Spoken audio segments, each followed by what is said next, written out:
Hi friends, my name is Megan and welcome to episode 131 of a Naughty Mess Knitting Podcast.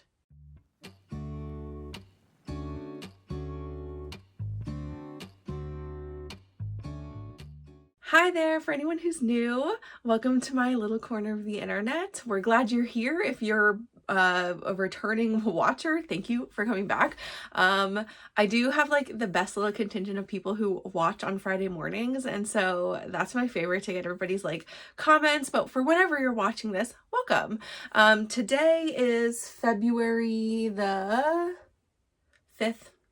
2026, and this is a knitting diary or podcast where we talk about all things fibery goodness. If you are new, my name is Megan and I am a mostly knitter, sometimes crocheter, spinner. I dabble in some other fun crafty things, and I live in the Pacific Northwest, just north of Seattle, with my husband Mike, our daughter Theo, our dog Winter, and my mom Cindy. And I talk about all the normal podcasty type things. So what I'm wearing, finished objects.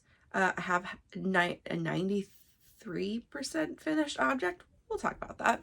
What I'm working on, new cast-ons. I have one of those. I think just one. And books and spinning. And then anything else I just feel like talking about. This week, maybe I'll just throw at the end a little bit of like a recap of what's happening with the Wicked 2.0 collection. Oh, and acquisitions, which I do have this week. One from a friend.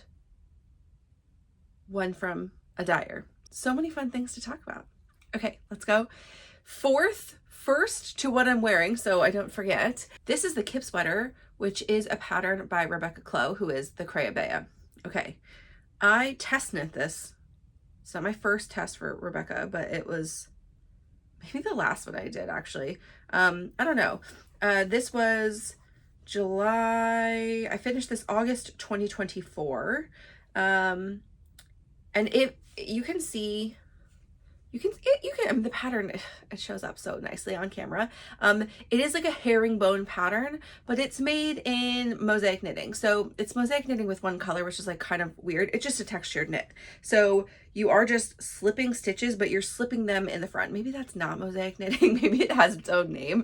But anyway, it's a textured knit where you are just, you're just slipping some stitches with the yarn in front. And so you're creating sort of like little baby floats, and you're creating them in diagonals that then switch. So you're creating a herringbone pattern overall. I don't have tons of memories of making this one, but I do remember that in the test chat, there were like quite a lot of people asking questions. And this is definitely not a beginner pattern, because there's a lot of early in the pattern, you have to be able to read your stitches even when the swatch, or even when the back is pretty small. So it's a top down pattern. It is drop shoulder, so the construction is that you create the back panel, then you pick up the fronts, then you knit the collar, body, arms, in whatever order you want, I guess. But the way that you like pick up, and then the reading of your knitting to make sure things match, and like the edges, I remember that being slightly complicated and not hard to do, but definitely like you had to pay attention. And there were a lot of test knitters that seemed to like struggle and how to rip out and do some other things. So I would say this is like an intermediate type pattern. Like you should have made at least this construction of sweater, be very comfortable reading your stitches, which I think is a hard thing. So this one was fun, sloggy a little bit, because mosaic knitting doesn't grow quite as fast because of all those slip stitches. But it is made with Ulysse from Durham Natura, and this is in the color Confiture de Rose, and I love this color. I love the overall make. This is kind of bracelety length, but they're not tight sleeves. I do kind of wish I had like 1 more inch. I feel like that would have been the move, but it's fine. And then the neckline is a little bit like, it's a little rounded. I will say, like, Rebecca's patterns typically have higher necklines than like, and for crew necks, sometimes like this is fine, but like some things like the Tulsa tee, like I want like more scoop personally. So like that's a pretty easy thing to adjust depending on how the pattern is created. For raglan things, that's a little harder to create actually, but like anything like, drop shoulder like this, you can kind of pick up at a different rate or increase at a different rate for the neckline. This one is hard because you do it in pattern, and I think you're sort of just there's not as much leniency. But anyway, this does have like an Estonian braid along the pickup line, so you can see that like there is a line there. It's because there's a line of stitches there on purpose. Same with your sleeves. So I gotta shave this one, but you can kind of see there's like a distinct line there, and so which is kind of cool. It's like a really nice finishing detail. I think overall this pattern has some like very nice finishing details. I just don't think it's beginner friendly. Sorry, and these little lines here are called Latvian braids. Now let's just talk about like I'm not gonna give you needle size and all this stuff. This though is a bust of 47, and you can see on me like it doesn't really have much ease, but I do think like just with wearing it's grown a little bit, and also my bust is a tiny bit smaller than that now, so I made it with like 0 ease at the time, and now, you know, I've got like an inch or two. But I do grab this one not quite as often as some of my other ones to throw on, and I think that's a little bit the neckline, because in the winter a lot I wear t-shirts underneath of my sweaters. In the transitional months it'll probably just be a tank top under, but this one I feel like just with the way that the shoulder sits, like I can't wear all of the t-shirts I might just normally grab because it's like a little bit wider. It's not even really boat necky, but it is kind of, it's weird in the middle of like a crew and a boat neck. So I just find that challenging sometimes to like figure out what tank top I want to like wear underneath of it, and so I don't always grab it but I do love the color and I like wearing it. Elis I find to be like next to skin soft. I'm actually just wearing it no tank top today because it's very early in the morning and I just couldn't have that battle. So I just put it on, which is fine. Let's talk about my finished object for today, which is my Rockhound hat. Okay, the reason it's not finished 100% is because it's still dry. It's still drying, and this was my fault. So let me show it to you on the blocking mat because I just have it on a single one. I don't have it pinned or anything. It's just here to look beautiful. It's so pretty though. Like, look at that texture. It's very scrumptious. This is like the Rockhound. I know I said this last week that it's like kind of got a diamond thing, which it does. I mean, it's a much more complex cable-y diamond thing. But like this is what's on all the Rockhound patterns. Okay, now it's slipping off, but it's quite wet still. So the, this was my fault because I put this in the wash like 2 days ago. I put it in the sink and was like, oh, I'll just let it soak for 15 minutes. I forgot about it for like an entire day because this is in our laundry basin and I just didn't go back in there. And then I pulled it out last night and I did the towel thing and I laid it out and I just like, I don't know, this is superwash yarn and sometimes I just feel like that takes longer to dry than like non-superwash, and this is a worsted weight. It's not super heavy or anything, but I was like, this is just going to take 900 years. I know it. And so I brought it down to my office, which tends to be a little bit like warmer if the door is closed. But it still is not dry, like not at all. Like it is very, very damp to the touch. So I'm not going to put it on or anything. I will show it to you next week when it's on, but it is done. I finished it like on Thursday or Friday last week. And, it was a good and easy finish. I will say there seemed to be a lot of knitters who, for the test knit, this is the test knit for Wool and Pine Designs. That's Abbye and Selena. There are quite a few knitters that made the comment that the hat was a little bit longer than they thought it would be. I did kind of lay this out to size per the pattern measurements for the adult large, which is the size I'm making. I am pretty close. It's interesting to see how it'll dry. Will it like shrink up a little bit? Will it just dry exactly the size? I'm not sure. I mean, for superwash yarns, I think they tend to just dry how you lay them, but which I think is a cautionary tale. Be careful how you lay them. Don't let the arm stretch out too long because like it can snap back to shape a little bit, but like the first block does matter. Okay.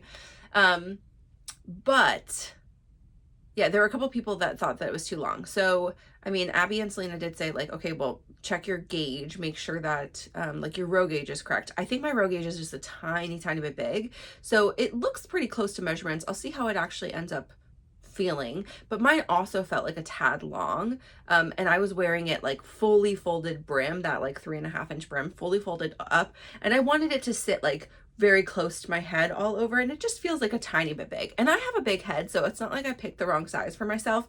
Sometimes I'll pick a medium because I would rather have more stretch, but with the cables, I didn't want it to distort too much. It's fine. I'll wear it. Like, that's not like gonna deter me. I have lots of floppy hats, you know, like hats with more space and stuff, but I think I'm still on a mission to maybe create another couple of like my best hats, which is great because I have one skein projects as like a thing. So let's talk about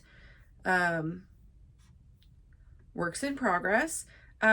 You know, one of these days I'm going to pick Nana the Duck back up, but it was not this week. Here is my Stella quilt blanket square from this week. I am not done purple yet. I'm very close. I didn't put a little marker, but last week I was debating on the gray, the third gray purple in here. And I think everybody voted gray. So thank you for that. That made my decision very easy. I saw the votes start coming in on, like, you know, on Friday and a bunch over the weekend. And I didn't pick it up again until I think Sunday because I was just focusing on other things. And so so that one was here. And then you go this way. So I did 1, 2, 3, 4, and then a half a square. So I will finish this for sure. And I was working on this wall. Theo was watching like her one show last night, and then I just left it on the couch. And so I didn't finish it because I had other things I wanted to work on. But the last square is all white, and then I will go on to the next one. I think I'm almost entirely sewn in on ends except for this, the one, this corner here and this corner here, and then these two. So I only have a few left to sew in. Oh, plus this one, but this is from this square. But so I don't have very many. I did the rest of them, which is great. So I will be able to conquer that also very annoying piece. I cannot go back and do these. I do think also I'm going to block these before I join the blanket. I'm not going to block the whole blanket together. That would be just so big. So, but I think I'm going to have to do them like over time. Like I can't even do all 12 of them. I wouldn't have any place to lay them out. So I think I'll just do them on my little meshy thing. And I was like just thinking this the other day. I was like, maybe I'll block the first one soon. Now, there are a lot of colors in here, and some of this is gifted yarn, so I don't know how it's going to behave when it's washed. So just letting you know, my plan is to not use any wool wash, and also to not probably let it soak without me knowing what's happening. So I will likely hold this and like let water, cold water run over it to soak it. And I may not actually like soak it, which I know you need to like let it sit to open up the fibers, but I do not want to risk color bleeding. So I will probably see how it's behaving. If I don't see any color rinse off, I'll put a color catcher sheet in with cold water and only let it soak for like a very short amount of time, like 10 or 15 minutes. And I might just stay in the room and make sure nothing is happening. Just because if you need to rinse right away, like then nothing sets on the white. So that would be like so sad and tragic. So yeah, anyway, I'm not using any colors that I know are risky in here. So, but a lot of these again are gifted, so I have no idea. Okay, I shall finish this. I did not say this is a pattern by Laura Penrose. And this is, going to be, I have on here the large throw size. I need to go back and measure my first fully finished art, or this one when it's done. And I feel like I was, you know, the whole thing, I went down to needle size. I'm using 3.5 millimeter needles. I'm using fingering held double, which I think is what she recommends anyway. And I feel like these squares are pretty enormous, and I like have 12 picked out to do, which like I feel like it's gonna be a king size blanket. Like I feel like it's gonna be enormous. Like one of them is fully like this big, and it's 3 across. I mean, maybe that's only like a queen size blanket. I think that's what it's supposed to be, like a queen-ish size blanket. I mean, that's fine. I want something that's like really nice and snuggly for the couch, and it'll be quite weighty. Anyway, that's that. The Stella Quilt blanket. Okay. The next one is, the thing that probably got the most work this week. I didn't have that many hours of work left on the Rockhound hat. So like that wasn't, I mean, that was a priority. I got that done. My Birch got a lot of work too, but this one, I just, you know, when you are afraid of running out of yarn, you knit really fast. I do. Some people put things in the corner when they're afraid of running out of yarn, but that doesn't solve anything because then you don't know if you've actually run out of yarn. This one, I was nervous. So this is my Pressed Flowers pullover by Amy Christoffers, who is Savory Knitting. And I was nervous that my sleeves, I just was nervous about yarn. My contrasting color, which is yarn that I spun. And I spun this, supposed to be at a DK weight, but it's definitely like a thick DK if it's not worsted. And that's fine and fine for the pattern. And it looks amazing. Oh my gosh, I love it so much. But I was nervous about the arms. Okay, so let me just tell you too. I'm excited to see this on. I am out of yarn, by the way. I am out of that. Like I maybe have 3 ounces left. I have this tiny ball, but I finished this last flower and then I knew at that point how much I had left in the main ball here and how much sleeve I had left. And I was like, there's no way I'm going to need to use a little bit of that for the sleeve. Then I was like, I'm definitely not going to have enough for any more in the body, which I did not. Okay. So the body is actually okay in length. It's not quite as long as the pattern suggested, which is fine. I will just, I mean, and I think I was doing the math and like one more flower would have been like almost an inch longer, probably 3/4 of an inch longer than like the 8.5 inches. Cause then you're supposed to do like 3 inches of ribbing. So it's still like a pretty lengthy body. Like this is not cropped. The flowers themselves are only like an 1.5 inches. So it was like, it's like I would have needed to end in half a flower and I didn't want to do that. So I figured it's fine if I do slightly more cropped or just a little bit more ribbing. I did the full 3 inches here, which I actually don't know. This might've been 3.5, but again, my sleeves were a little bit long. So I just did 3 inches and then I'll do like maybe a little bit longer. I've like 1.5 skeins of yarn to do the ribbing. Hopefully I'm going to use like all of the 2 skeins I had, one from sleeves, one from what's left over from that I'm still attached to for the body. And then I don't have to break into the last skein, which means I could use that for another project. I mean, I could use it for another project anyway, but like, then I know how much yardage I have, etc. But anyway, I love it. I will say I tried it on. So the fit of this is, I'm like a little nervous because as I said before, like these sleeves are enormous. I truly think that because of the way that she did sizing with just increasing, because you kind of get stuck in this gridded pattern, I think for the bigger sizes, I did say this, right? She started everything with the same size, same neckline. I'm gonna say this now before it's even done, but I think that the bigger sizes should have started with less stitches because you're growing the raglan so much. Not only like you still get the length, but the sleeves are crazy big. Like maybe if I had made the body bigger, but when I tried it on, the body fits like this, okay? But the sleeves are huge. So like they kind of like just have a lot of fabric, but not fabric here. Like sometimes you get raglans that have like too much fabric here. So when you put your arms down, like you can see on this, like it compresses your fabric a little bit, but even with a drop shoulder, I don't feel that this is too much fabric. But when I put my arms down with this on, I was like, wow, there's so much sleeve happening. And this is before the sleeves were done. So I'm hoping with the sleeves, like with the length and with the cuff being rather tight. And so I'll tell you, I did make a mod for the cuff. I'm hoping that like it kind of gives it a balloon sleevey look and that like is not awkward. We'll see. So, so I did a lot. I don't know where I was. I was here on one sleeve and did I even have the other one started? I don't even know if I had the other one started. So we are done sleeves. And I'm literally like, I'm just connected to the purple yarn now for the body. And so I think I need to finish. Yeah. Like I just barely started the last purl row of pattern and then I'll go on to the ribbing. Now here's 2 mods I made for the ribbing. One is that you do a rapid decrease round. I guess three mods to the whole pattern is that I did 1 extra decrease, but then my last flower, I did not do a decrease because, not even because I couldn't, but I wanted, once I decided I wanted more of the balloony fit, I decided I just wanted to keep it kind of closer to pattern so that I could decrease all the stitches.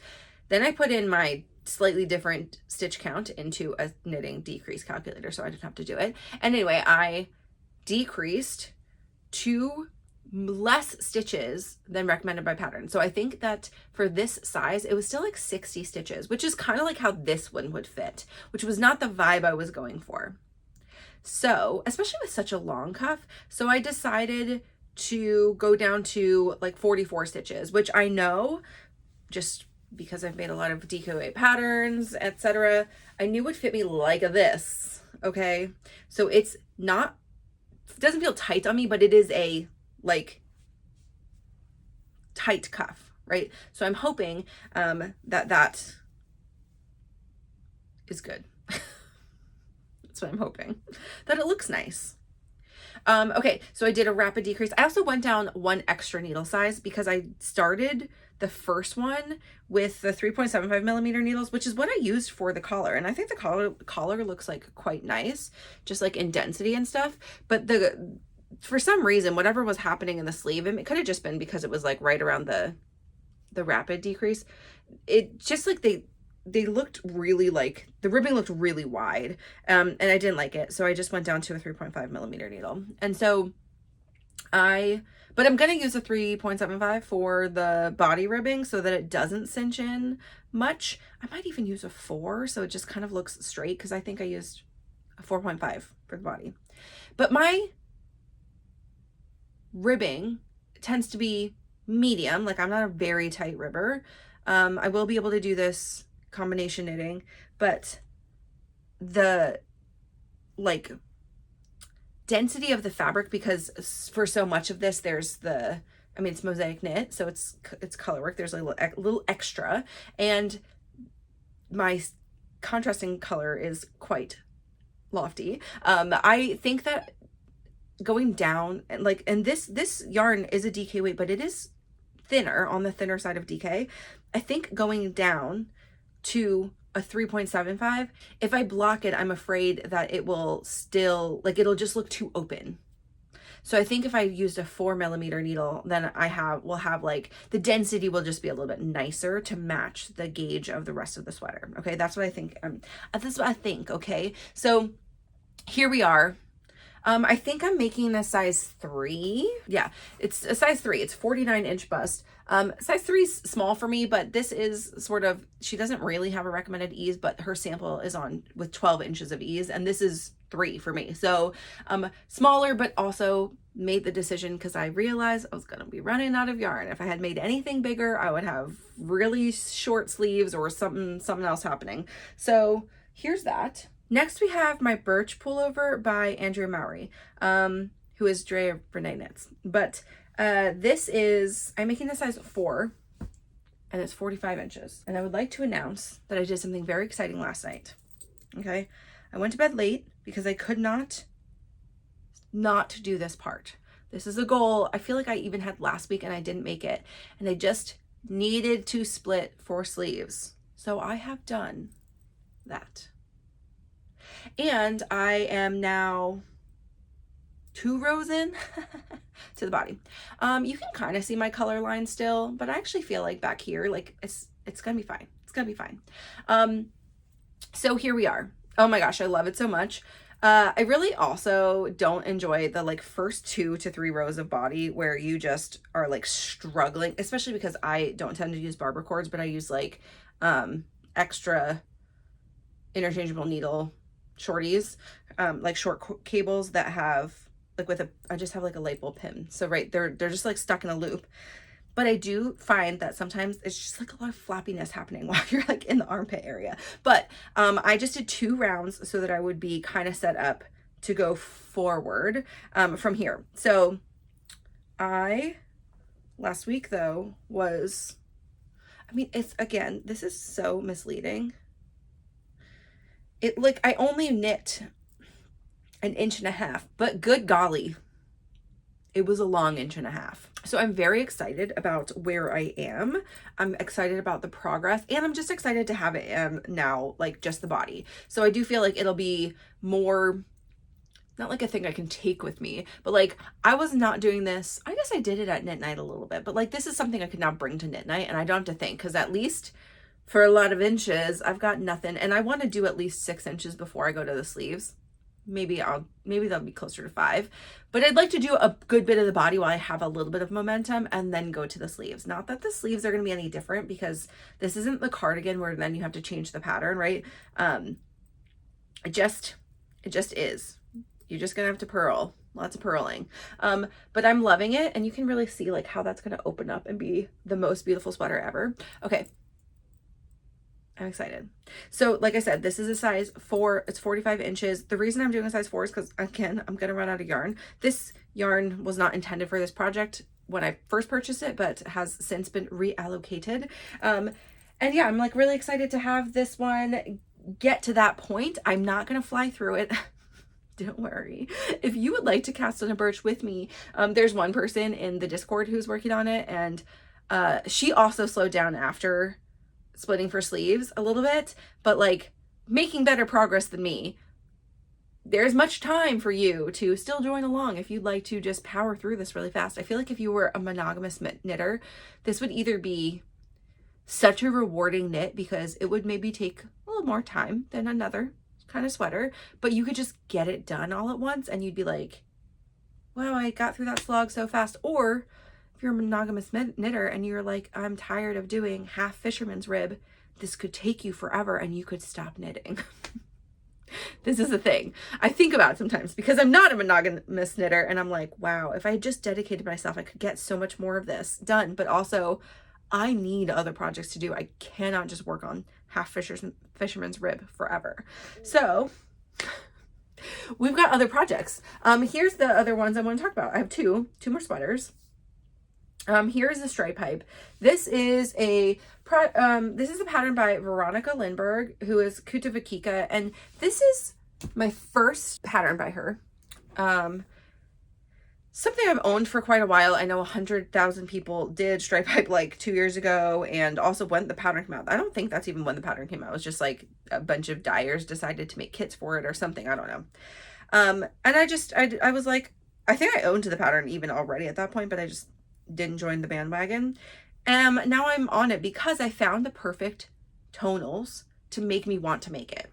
I think like part of it was I was just like having an analysis paralysis with what colors I have to buy, and from collections, like sometimes there just aren't 4 that felt like balanced enough for me, tonals that I wanted. And like then there were some collections where yeah, I could have absolutely done it, but then I was like, well, I want bare yarn, or like white, and the dyer doesn't have white from this collection, and I don't know if it would be hard to match the specific type of yarn. Anyway, I talked myself out of it for a long time, but here we are. Alas, we have quite a lot done. My back panel is done.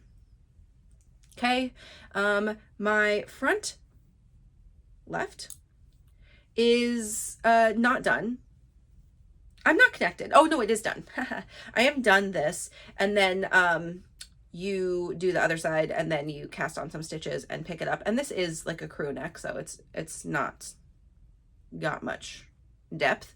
That would have been an easy thing to adjust in this pattern, but I do like where it sits, and I like where it sits in the pattern instead of in the third purple stripe. I like that it's in the white, just for like pickup and stuff. So I will today maybe, this has been a really great desk knit. I will pick up this side. Knitting the front went so fast. I didn't think the back was particularly slow, but it's so fast, the front. I did all of that last night, and just like a little bit, actually nearly all of it while I was walking on the treadmill. This has been actually my treadmill knit as well for most of this week. I guess I've been on like 3 times this week, and just for like somewhere between like, I don't know, 30 minutes and an hour, depending on like what I'm listening to or watching or whatever. Mostly I've just been reading, like listening, and and knitting, and this one has been great because it was the back. I did like a lot of the back on it. It's like pretty light still, floppy, easy to have things. And I have the giant cone, and that's very sturdy, so it's not like falling off of the treadmill. And then I've got like a yarn butler and other things that I can like the yarn minder that like twirls for the other colors.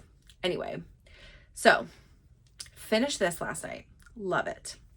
We'll pick up and connect and maybe get the whole thing in the round by next week, which would be fantastic. I don't think I'll do like the collar right away, but I definitely will do the collar early-ish, because I think it just makes it look so much more finished. Things kind of look silly when they don't have a collar, and so like I like the visual of seeing that come together early. But I will hopefully, like, it would be so great if I just got several body rounds in, like maybe all the way through, like contrast color 2 and a main color in the body. That would be fantastic place, I think. We'll see. Once I'm really truly in the round, also this will even be an easier, faster desk knit too. When I have to purl, like sometimes I have to think. Is that funny? Okay, the last thing I have is a new cast on, and this one is a pattern I've made before, but not for myself. So I made this as a gift knit for my sister-in-law, but I made it also out of a DK weight superwash yarn. And as soon as I finished it, I was like, I love this, and I love the size, and I'd like to make this for myself, but I think I would like to use non-superwash yarn. And I had this in stash already, so this has been the plan for since I finished that one. So this is the Clay Sweater by Ozetta, who's Hailey Smedley. This is not all, but most of the back panel. So let's talk about it. I cast this on during our craft chat this past weekend on Saturday. It was really nice getting to see people, so thank you for all of you who joined. If you ever want to join and you're like, what am I talking about, I have a Discord channel, which you can see the link to below. I do post like most weeks, you know, it's not every week, because some weeks just pass me by, but most weeks I will post like a Whip Wednesday, here's what I'm working on, and just ask people to share. People are great about sharing projects in progress. Otherwise too, we have a baking channel, we have a book channel, we have got some other things to chat through, which is really nice. And whenever we do like a knit along type thing, I will have a channel for that usually too. So we have a clay channel right now, and it can be the clay tee, the clay sweater, or any other Ozetta pattern you want. You can also just follow along. You don't have to be knitting with us. You can go in there and give us likes and cheer us on, that's fine. But this is, let me see the size. I picked the same size as for my sister-in-law too, because I just enjoyed everything about it. The reason I wanted non-superwash though is I could tell there was a little bit extra growth just because of like because of all these little, this like little garter section. So there's stockinette and then like garter stripes. And so because of that, and just like the openness of the DK yarn, like it just felt like it needed to be a slightly plumper. And if you look at her sample, the yarn that she used is Wool Dreamers La Rinconada, which is 100% merino, and it's 100 grams for 252 yards. I'm gonna say it's probably adjacent-ish maybe to like Mota, which is a very like lofty but like sticky yarn. So the way that hers looks, it's got like so much good definition, and I think that's because it's a non-superwash yarn, and also just because it's that kind of yarn. This one not so much. Oh, so sorry, I'm making a size 51.5 inches. It's extra large. The recommended ease is 10 to 11 inches. That's not 10 inches for me, that's like 5 or 6, but I did really like how I put on my sister-in-law's and took pictures in it, which I can put up here. And I loved the fit of this. This color is a little too crazy for me. Actually, you know, that's funny. I bought that color for another thing. I didn't want to match her exactly for that sweater, but I also bought it on a different base where it's got like slightly different sheen to it. It is really, really bright though. It's like, it's the neonest thing. Okay. Her recommended needles are 5mm though, and I did go down a size. I think I didn't even engage swatch. I was like, I'm just gonna cast on during the knit call. And I knew though, because this is worsted, not DK, and it's Cascade 220, sorry, Heather's, which right here, I think this is called something sky. Oh, the number, or it's just a number on here. This is color 9452. I think it's called like Summer Sky or something like that. So it's this really, really pretty blue. And it does have just like, the heathering on this is so nice. There's like gray heather and a little bit of like lighter white heather. So it's just like, it's got some good depth. But this is 220 yards for 100 grams. Okay. And it's 100%, I think like maybe Peruvian Highland wool. Okay. I feel like this is very soft. I have had this in stash for a long time. I got it from a D-stash like many years ago. So I'm very happy to use this. This is on my Make 9 because my Make 9 is all old yarn and this is very old yarn.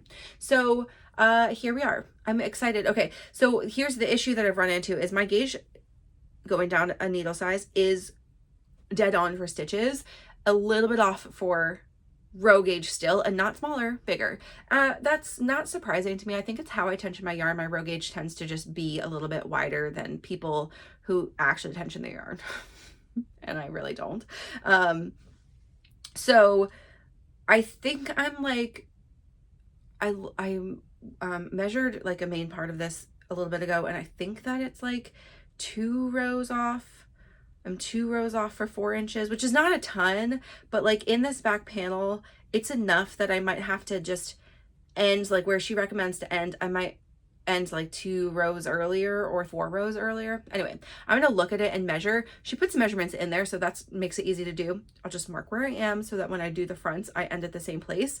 I wouldn't mind if I have a slightly deeper armhole on this, but I just don't want it to be like too crazy looking. So I will just look at it and figure out, and I might like do some counting for sleeve also pickups so that I don't mess myself up for pickups. So like if I just, yeah, anyway, maybe you do 2 instead of 4, 2 less instead of 4 less. Okay, but here we are. I think it's gonna look really nice in this pattern. I didn't work on this very much after Saturday, maybe a little bit on Sunday, the momentum of, but I do think I would like to get this like fronts done and again joined up in the round relatively quickly so that I can just use this as like a needs slight interest but not too much going on kind of project. So I'm excited. I have made it before. I will say there's a lot of purling when you're doing the flat pieces. Great, because of the way the stitch counts go. I think you have more knit rows than purl rows. When you're doing it in the round also, you don't have that many purl rows. Like you have just these purl bumps, which I think is like 4 out of like 14 or 16. Like, I don't know. I don't remember how many rows in total are in sort of the repeat, but the repeat includes, you know, from this stockinette section to the 3 purl ridges, another like little stockinette section, and then another purl ridge, right? And that's how it repeats. And in that section, you only have 4 purl rows when you're in the round. So it's like not that bad. Okay, let's talk about spinning. So I think I showed you this last week, right? So this is my Rolag spin that I was gifted from Knit Swap, but these were made by my friend Bridget, who is BZB Knits on Instagram. And this is the second one. So these 2 little babies. I was thinking at first, because there is like some, not a ton, but there's like a good amount of teal in this one, that I was thinking maybe I would hold them together and ply, but I actually think, so I think they're both 2 ounces-ish or 50 grams. I think I may ply them separately, and I actually think they sort of fit in with like the jewel toneness of like this one. So it's like I could maybe do like a fun fade or something if they are similar-ish in final weight. I have like one project that I was thinking of, but I don't know, but I want to ply them up this week. I was done in time to ply. I just didn't, because I was knitting, and that's fine. And that's my choice. Let's do acquisitions and then books. Sorry for the crinkliness. I will take part of this out, and then part of this is going to stay in the little bag, but I told you I got some K-pop Demon Hunters yarn from Red Door Fiber Studios. I have not bought from Kate many times, if ever, actually, like from her, not at like did I buy from her from Flock? I don't know. I maybe have not purchased from her before, but I've been following her for a long time. I've seen her at several years of Flock. She is so nice. She's great. She's a great human. But I could not with this collection. It was so good. Like, she picked every single color was dead on, perfect, so fun. All inspired by the movie K-Pop Demon Hunters, which is on Netflix. This one is called Down on Your Knees. And then this one is called Heels, Nails, Blade, Mascara, which is like maybe my favorite part. That's like maybe my favorite line from the first song in the movie. But I got all of this in Bounce Sock, the Bounce Sock base. Okay, and then I got the minis, the mini tonals. So this is what they look like. I know there's a glare. I apologize. We basically have black, hot pink, they're all hot. Hot pink, like electric purple, a royal blue, a like bright seafoamy color, and then this like, I don't know, acidy lemon color. It's kind of like pepperoncini adjacent, maybe a little bit more yellow. Okay, so I actually got just 50 gram skeins of the Bounce Sock. So they're 400 yards for 100 grams, but these are 50, so 200 yards each. And then the minis have 80 yards each for 20 grams. Okay, I am gonna just make socks. I don't know the patterns I'll make right now, but this was the intention. Is I just was like, I love these so much. I don't need 100 grams to make socks, especially if I use minis. And so I'm gonna just think about this. I might not do it this year, but I'm gonna definitely make a couple of fun pairs of socks. Maybe I'll do like in the fall, for myself. And I don't even know what combo of the things.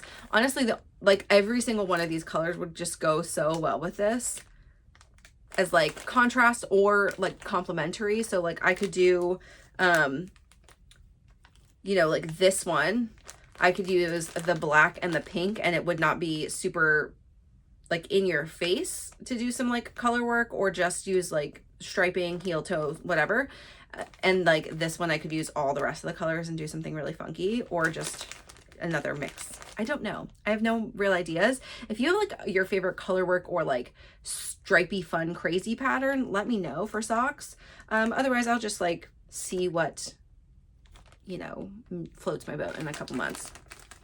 But very excited to have those. Okay, the next thing I'm going to show you is actually stuff that I may not keep. But these were really amazing gifts from my friend Shreya. Shreya also has a podcast here on YouTube. I'll link her below. But this is a hand spun called Succulent, the colorway from Akara Rose, that Shreya she spun, and she just was not finding any joy, didn't want to use it in anything. So this has gone to us. I think we'll give this one to Charlotte. Charlotte has been collecting both our hand spun, mostly our hand spun, like across our entire group, for anyone who doesn't love whatever it is. I've given her a couple of things. This is also like very much in the Charlotte palette, so she might use it for something else for herself. It's very soft. The fiber content is Chiroles. Yeah, I have no idea what that is. So if you know, let me know. But anyway, it's really pretty. It won't stay with me, but that one did come from her. This one also won't stay with me, but this is Big Little Yarn Co. in her organic wool and linen fingering, which is 70% wool, 30% linen, 3-ply fingering, 506 yards for 100 grams. So quite light. Think like knitting for Olive merino. That's like how light it is. In this really pretty like camel color. And this is just like not a color that I feel really interested in wearing or knitting with, but is really pretty, very heavy on the linen. Like you can see how much like there is in there. Look at that. This could be like maybe an Ariel will have that. I don't know who. I'm gonna just bring them and let people decide. And then there are 3 skeins of this one, which is called Garden Party. This is from Woolberry, and it is very natural sock, which is 80% non-superwash merino and 20% Jacobs, which is also a breed of sheep. And it's 410 yards for 100 grams. And it feels quite soft. It doesn't feel very rustic. But it's this pretty, like, very soft lavendery color with some pops of tan, gold. I don't know. It's pretty. Again, I don't really think this is a me. This is closer to a me color actually, but it's like that warmth of the tan that I don't know that I want in particular. This also could be a good aerial contender. This very much looks like her color. Okay. And there are 3 skeins of that. So definitely enough for Ariel to do like, I don't know, a sweater or a tee. Enough for me to do a tee even. Okay. And then the last thing she gave me, and this one is for me, and I knew that I was going to take this. And actually, I gave her some stuff she could felt because she wants to make some slippers. Okay. So I'm so happy. I got all of that two-toned Simply wool out of my stash. It's gone. I mean, I have a couple of like remainders left, but I sent her a picture of my like pink, and Shreya has pink. She has a lot of knitted in. And I was like, do you want this knitted in? And she was like, no, I have knitted in. I don't want any more knitted in. And actually I would like to, she's like, I think you would like this one. She was right. But she had like 800 grams of it. And I was like, Shreya, I don't need 800 grams of it. And I was like, what if we held it with something like a fluff and we just made a buddy knit? And this is a really pretty, like soft denim-y color. It's very denim-y color because it has like a little bit of gray in it too. And it's just like so nice. So we have to figure out what fluff to do. And like, there's been no pattern talk or anything. So that was like just a comment that went out in the world. And we just, I mean, I didn't have the yarn until this week, but I do need to figure out if we want to make something like what shall we make? We can make a lot of things with 400 grams of knitted in and something held together. Like pretty much any pattern is available to us at that point, which is good. And the other thing the reason that we started this idea of a swap between Shreya and I, she's in the Bay Area. So these are friends we've knit things with before. And we've seen them. She's, been to my house, but, there's a sweater I have that I like maybe mentioned that I was going to get rid of. I think I said I was going to get rid of it. Anyway, she said, I love that sweater. And I was like, great, you can have it. So she's one of the friends I gave some things to. I gave her also the Tulsa tee and some other things, but she was like, well, I can gift you something. I was like, listen, I have so many sweaters. I don't even need a sweater. I don't need anything from you. You can just have these things. But she did have one sweater that she made, and she doesn't love the color on herself as much, and she also doesn't love the texture. So if you watch her podcast, this one you will have heard about. This is her Hibernate sweater, which is a pattern by Amy Scher. It is a DK weight sweater, and it's like the way the pattern was written, I think, is to use fingering and fluff. I think there are many striped versions out there, but like Shreya did this really pretty stripe with 2 different contrasting colors, and but all held with the same mohair. And this mohair, I believe she said, was on a cone, and it's pretty scratchy. And I will say, even on myself, like it's definitely scratchy, like more noticeable, but like it kind of feels like a fuzzier drops mohair. So I have other things made with that I wear. So I'm going to try it on, but I will try to wear it. We'll just see. We'll see how I like it. But I love the color. It's super fun. I love striped things. It's in the blue purple world, so it's definitely a color I'll wear. I'm so thankful to have friends that I can swap knitted things with. So thank you, Shreya, for this wonderful package, most of which I thankfully do not have to keep in my house. I mean, and she gave this to me knowing, she was like, hey, these may not be for you, but like take them to your knit night. Having 8 friends that knit and across a lot of different colors and types of yarns is amazing for anybody who wants to get rid of some yarn. So yeah, so we actually are doing knit night tonight, so I will probably just bring these. All right, let's talk about books for the week. So first I finished, I think I was mostly done this one last week, so it feels old to me already, but the first book is called Holiday Ever After by Hannah Grace. Hannah Grace wrote, like, is the series called Wild? No, the second book is called Wildfire. She wrote like this college-y sports romance series. Sports romance? I don't even remember. But I really liked those books. Okay, so I saw that she had this holiday book and I was like, okay, this will be fun. This is so Hallmark adjacent an idea. It was interesting in execution, but it's just like, nothing surprising really. But let's just say corporation has a new, like a starter business program where They find small business. This is a toy business, okay? This big corporation. They find small businesses and they like champion them to become good businesses. Well, of course, the person who starts this nice program goes on leave, or she's helping somewhere else in the company, and then somebody uses this program for nefarious purposes and basically like rips off this doll. Corporation then has to go, aka this girl, goes into the small town that all collectively make this doll, which is like very wholesome and adorable. And she tries to get in with the town folk to show that like the corporation is not bad and they didn't mean to. Some issues I have with this is more so this is the main character. Her family is the corporation. So like it was a family business, and then her dad, I guess, made it big, or well, I know what made it big. I'm not going to tell you, but basically she is feeling loyalty to the company, even though they really did a wrong thing here. And she knows they did a wrong thing here. And she's like trying to make up for it, but like nobody else in the corporation cares. Okay. Very Hallmarky. She goes to the small town. She realizes that's her calling and she loves the small town. She never wants to leave. All the side characters were pretty fun. It was a good read overall. It's just like very Hallmark adjacent. Though spicy. And Hannah Grace writes some great spice, and the tension, the build up between the two people that fall in love was great, and I had a great time. Okay, so I had overall enjoyed reading it for sure.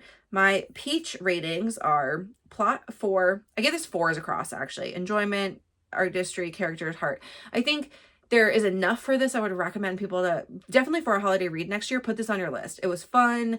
It had enough of everything to make me satisfied with the read. It's just like the plot is not going to really surprise you, and like even though you're like, oh, this is so insurmountable, how would they ever be together, like obviously you know they're going to figure it out. But the banter is good. The side characters are pretty fun. Not as much explored. I like that's one of the 4 for the characters. Is I would probably give this one higher because I think the 2 main characters are like pretty well fleshed out, but I do think like this one and one other that I was reading this week, I feel like the dad in this, her dad, is like a bad guy. That's why the corporation's not great. There's no reason behind. And like he had a good dad who they talk about, like her grandpa. It just like I can't like it just sort of seems like, okay, we're just saying this, like this person is bad. But like without any like reasoning at all, even just like a couple sentences, like that would have, I don't know, helped. I mean, maybe he's just a bad guy. Maybe there's no reason. He had a good life and he's just an a-hole. And like that also happens. So maybe we'll just chalk him up to one of those. Anyway, the next book I read is called The Hookup by Kristen Callihan. It's the first in a series called Game On. I may read more in this series. This was pretty fun. I did think it was slightly long. Like, and not in a bad way, because actually quite a lot was covered in this, but this is a college romance. I mean, also there's like something, I've been reading a lot of pro athlete romances and less college romances lately. And there's something about this, like them being in college, there are certain things where I'm like, you should make some grown-up decisions and then fall in love. But you can't stop the heart, right? So this is just about like a football star. He's like the star quarterback, whatever. And he falls for this girl and they just like meet each other in a class. And of course he's smart and she like thinks that, oh, he's like just a jock or whatever. And then he proves her wrong. And then they hook up and she basically wants to keep him in that category. She doesn't want to fall for him, but obviously she does very quickly. What I liked about the book is that there was both a relationship piece they needed to fix, but there was also something else that happened in their lives and they were not happening at the same time. So like I did appreciate this, like you kind of had 2 pieces where they had to like figure it out in a big way. And I enjoyed that. I also think that the like main male character in this, he's the sweetheart and like just he doesn't make all the right decisions. He is still a dumb like 21 or 22-year-old boy, but like he is golden. Okay, we love him. Good boy. Anyway, I gave this one a 4.1 overall. I have 4s for everything except for heart. I gave this a 4.5. I do think like the plot was interesting. Like as much as sports romance can be. Like, I mean, I think you have to take this like in the category, like, no, it's not groundbreaking, but I did feel like there were some interesting things, and I feel like it was kind of nice that it wasn't the guy that was like, oh, I don't do feelings or whatever. It was the girl who's like, I've never seen a good relationship, so like, I don't really believe that that's like what I want to do. Plus, I'm too young, and you know, like, she had not terrible reasons for being like, no, we're not gonna date each other. One of them was like, I still feel like she never really told him why, and she didn't like, I think she owed it to him for one of the reasons why she broke up with him. He did figure it out kind of eventually, but they never really talked about it, and that kind of bothers me. But anyway, and then when the bad thing happens, the other bad thing happens, like, I feel like I understood why everybody sort of dealt with it the way they did. Okay, that's it. So, the hookup. Maybe we'll read more in the series. I know at least one of them is like when one of the teammates goes pro, so like it'll be a little later in life. That might be good. But yeah, we'll see. I did like it though. I thought writing overall was like fun. Yeah, it was fun.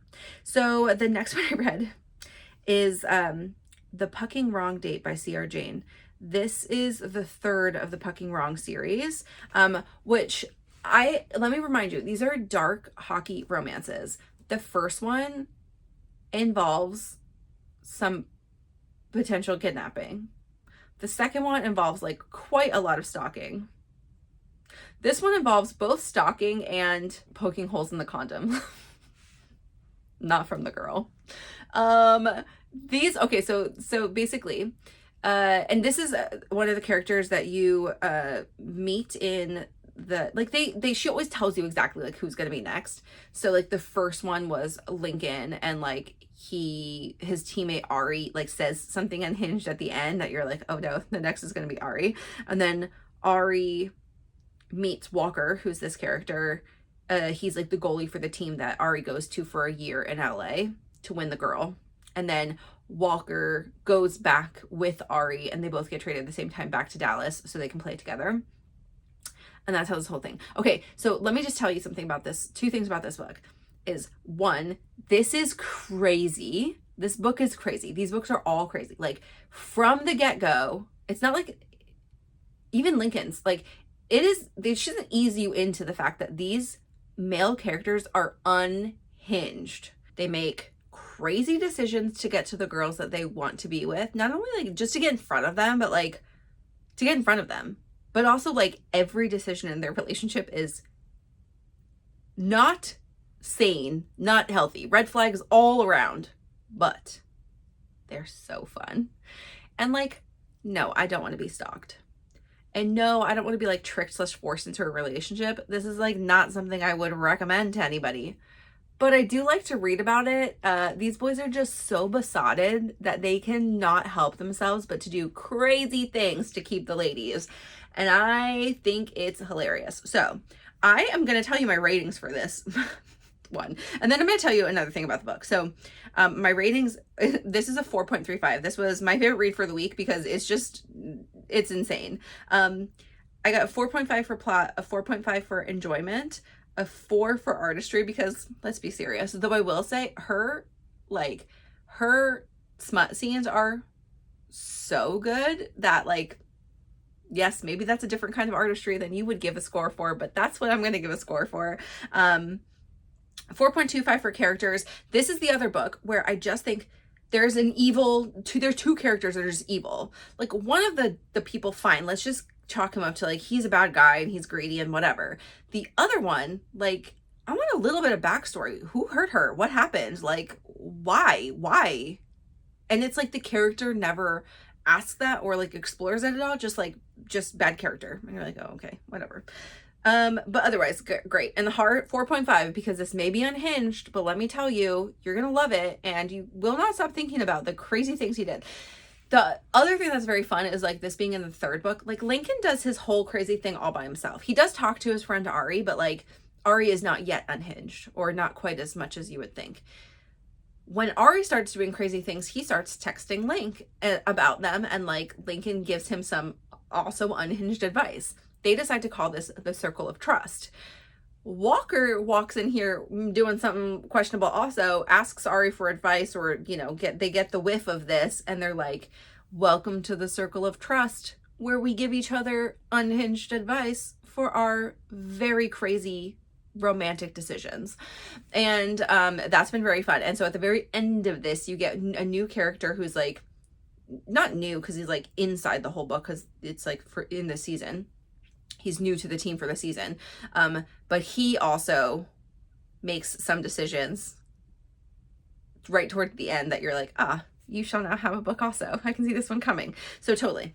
So I really enjoyed this one. If you want a dark romance and you are ready for like just bad decisions all around, read this one. Okay, so here's the thing, is that this is a little bit like Walker just at a game, like by happenstance meets a person who happens to be like a disgraced pop star who has like a Britney background. Okay, so a conservatorship over her life, which I don't know if you guys know what this means, but like if you know anything about Britney Spears, I honestly have never like really watched any of the documentaries or know anything other than information from friends, but essentially when Britney had one of her breakdowns, or a breakdown, her parents, I think it was her dad, like got, basically conservatorships give, what the purpose of them is when people are having, it's not supposed to be forever, but like when people are having like are a harm to themselves or others, that you can take over their rights to like put them in programs to get them help. It like cuts them off from their money. So this has been used for pop stars when like if they're in a downward spiral, they don't just like waste their money away, or you know, whatever, get taken advantage of, or I don't know. Trustworthy people are supposed to be holding your conservatorship, not spending your money just until and helping you get the help you need. Okay. This particular case was one in which bad people got the conservatorship, and yeah, bad, spend all her money kind of thing. Anyway, very interesting. Just like she feels like she has, I mean, she really does. She has no legal rights over herself, where she is, where she's allowed to go, like just everything. She can't make any decisions. And Walker decides from the moment he sees her that he loves her and he's gonna fix it, and he fixes it, and I love him for that. There's like nothing you can tell me, like he's crazy, nothing good, but he also does save her from her awful life. So there's that. Anyway, I really loved it. You should read it if you want something to be truly, you're like, what is happening every moment of the book. Okay. The last book I read this week, which I just finished last night, is the fourth of the Gold Rush Ranch series. I don't know if there's any more in this series, but this is by Elsie Silver. And this one's called A False Start. And I was going to read this right after I read I think Mira and Stefan were the last book. I think so. And this is about Stefan's little sister. But I was like, I need a break. Anyway, these are, as you may imagine, Canadian cowboys. Okay, love that. This is the horse racing farm, Gold Rush Ranch. It's like adjacent to that. But Nadia, who's the main character, she is like a vet tech. She's also very young. And this is about her falling for her older brother's best friend. And he's like 14 years older than her. So it's like an age gap romance. It's not really my thing, age gap romances, but I'm not going to knock it. Like if it fits in a story, like I think Elsie Silver has another one, which is called, was it Wild Card? I don't know. The Rose Hill one where, anyway, also age gap romance, but that was like her ex-boyfriend's father. That's more awkward. Your brother's best friend. That's a normal trope. She of course doesn't know that's who he is the first time she sees him, and asks him to kiss her, and then many things ensue. This though, I like, it takes place over like 6 years or 5 years, so it doesn't happen all at once, and she's not 19 when he does decide that he can be with her, and he does many sweet things for her, and it takes him a while to get on board with this whole thing. He was not like, oh yeah, F it, she's beautiful. That was not it. He was afraid of doing this, but then just they're so good together, and they are so good together. And so I'm a big fan. I'm also a big fan of her decision for a pause at one point too. I thought the level of angst was perfect for this, and it was good. So for this one, I gave it a 4.15. It's a plot was a 4, enjoyment was a 4.5. I had a great time reading this one. Artistry is a 4.25 because again, I do think I also think Elsie Silver writes really great smutty scenes, but I do think she did some clever things with this, like just and like the nickname he gave her, and then there was like some ways that he explained there was just a couple things that like felt really sweet and like really thoughtful in this book. So anyway, that was part of it. Characters were a 4, not because of any particular reason, like there wasn't anything missing terribly. I just felt like some of the plot points, like some of the things felt like a little bit one note, like they could have just been explored a little bit more. And maybe that's just me being like nitpicky about it, but like overall I had a really great time. And I love Elsie Silver's writings. I find these books, like they go quickly, they're very enjoyable. I feel like there's enough like fresh things happening. She's not just recycling plot or anything. And the issues that come up are not always the same. So like sometimes it's communication. That's not even the thing. The thing is like this, like life was the barrier for them. And I kind of love that, like that they just had to figure it out, like figure out when was the right time to be together. And then the heart of this, I gave it a 4. This could be a 4.5. This was maybe like one I will think about a little bit, but like honestly, this was not my favorite in the series. So yeah, anyway. That was, I mean, it was fine in the series, but again, maybe it's just like a trope I don't love, so it's not my favorite in the series. Okay, I'm so excited for Abbye to be releasing Wicked 1 and 2, Acts 1 and 2. So she released Act 1, I don't know, last year sometime, which I just got my yarn for. If you remember, I got this bright pink skein, which I may use for a hat soon. Your Life Could End Up Changing, which is coming back. So if you like this color, that's coming back. And then the sport weight skeins I got, I think I just showed these last week. She Doesn't Give a Twig What Anyone Thinks. Okay, so that's also coming back. And if you look at the pictures for like that one in particular, in actual like better lighting, there's more like pops of green and blue in this, and I think in daylight you really can see that. So it doesn't just like look duller, it's just like a hard to capture color. But there are 11 new colors out, and they're run from like red to many different green adjacent things, like another like purpley blue. Anyway, the colors are very nice. The last one she released last night are like this really soft purples. They're really pretty, so I'll just like do a little screenshot up here. But one thing I did think is there's a lot of really moody, like the variegateds are really moody this time around, other than that like really light one she released last night. And I was like, I don't want them, but I did think, I was like, wow, they look pretty similar to each other, but this would make an epic fade, right? I won't do the fade up here, but if you just like look at these pictures, you can definitely see that like there could be a fade of some of these like variegateds, because like they're very similar, but they're different enough that I think you could see them if you like did a I don't know, a fade sweater or something. So if you're looking for like just getting a couple of colors that you really like, that would be a cool way to do it. There's a lot of like complementary greens in here too, so you could definitely do like a monochrome type thing if you want some greens in your life. There's definitely some blues also that are really pretty. I don't know what I'll be buying from the collection. I don't know if I'll be buying from the collection, but one sweater that has piqued my interest as a potential thing is the Patagonia Peaks pattern, which I will flash up here because it's so fun. It's so fun. And a gal on their Discord, Caitlin, she's making it, and I've seen her flash her pictures on a couple of different Discords, but it's super fun. But I did ask her, she's holding boucle double, which this is meant for sport weight boucle, which I think is from Knit Picks, that they bubbly or something that she wrote the pattern with, which would be fun too. But it would be fun from this collection. It's again, these color things, it's like if I can't find the perfect 4, I may get none, which is silly because I could just get a different color from her eventually. But I don't know, I like a cohesive thing.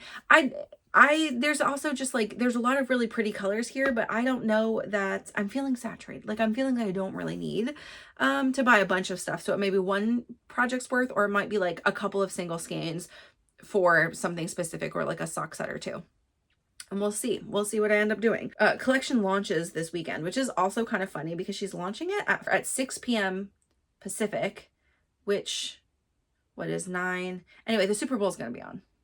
during that time probably, or have just ended, which is like a little bit crazy. So like I will either have to like ask somebody to order for me if we're like a couple people are doing an order in our knit group, or I will have to like get my life together and know what I'm getting, because like if this goes pretty quickly, I just do not want the pressure with people. We're hosting a little Super Bowl party because it's also Mike's birthday on the Super Bowl, and so I'm making him cake. We're gonna have some yummy snacks and friends over. Anyway, I'm excited about that, and I'm just, you know, she's always Allie is like a very, very kind and generous and loving human, and so I love to support her, and so there's that for you if you feel interested in any of these colors. Otherwise, I think the only thing going on in my knitting life is that I have a secret sample I'm doing. And so I'm not going to be able to show it to you at all, I think, while it's in my possession. But I will be filming segments. And I won't actually film this week because I just got the yarn, but I will be filming segments each week, and I will just collectively give them to you in like a 10-minute, like when I can release it, like insert into an episode or just like a standalone thing.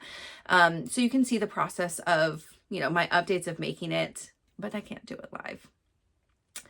And that's it. That's all that's happening. I will tell you that's for Wool and Pine. It's my first time doing a sample for a designer, so I'm like pre-testing it. So Abbye is like writing the pattern up and she's knitting at the same time as me, so it's actually kind of fun. So there's been a couple things where I'm like, oh, I gotta email her this like already, because I you know, got the pattern and I started reading it and I was like, oh, I've got some questions. And so that's been great. I will get that started and really be working on it over the next couple of weeks. So some of my other projects might have a little less progress. That's why you will be able to see it eventually. They move pretty quickly through patterns, so I don't imagine it's gonna be super long. I think this is gonna be like a spring release. So, or like an early summer release. I mean, spring release for the test. Anyway, so you'll see it then. Okay, friends, thank you very much for joining. As always, I have a great time chatting with you. I hope that you got to be working on something fun while I was talking today. Let me know below what you were working on. Are you planning to get anything from Wicked? Are there patterns that are like itching your brain for upcoming like spring things? I am actually pretty ready. It's been very nice here to get a t-shirt on the needles. I know I said I wanted to have a t-shirt during the winter, and I just like really epically failed at that. And it's not a fail because it's my choice and I'm just chasing the joy, and that's fine. But I would like to get a t-shirt on the needles soon. I have this test sample tee. So I'm not like, maybe I need to finish my pressed flowers and get like a good way through my 2 new cast-ons before, so maybe not next week, but maybe the week after I shall cast something on. A t-shirt, and it will be my flare tee, and I'm ready to do. I was like a couple bottom up things and then cardigans happening at once that I just like didn't have the wherewithal to cast it on, but I think I'm ready to cast it on. I really want that color. Yes, okay, for real. Time to sign off. Thank you for joining. I will chat with you next week. I hope that you stretch your bodies, you move around. Take care of yourself, everyone. Bye.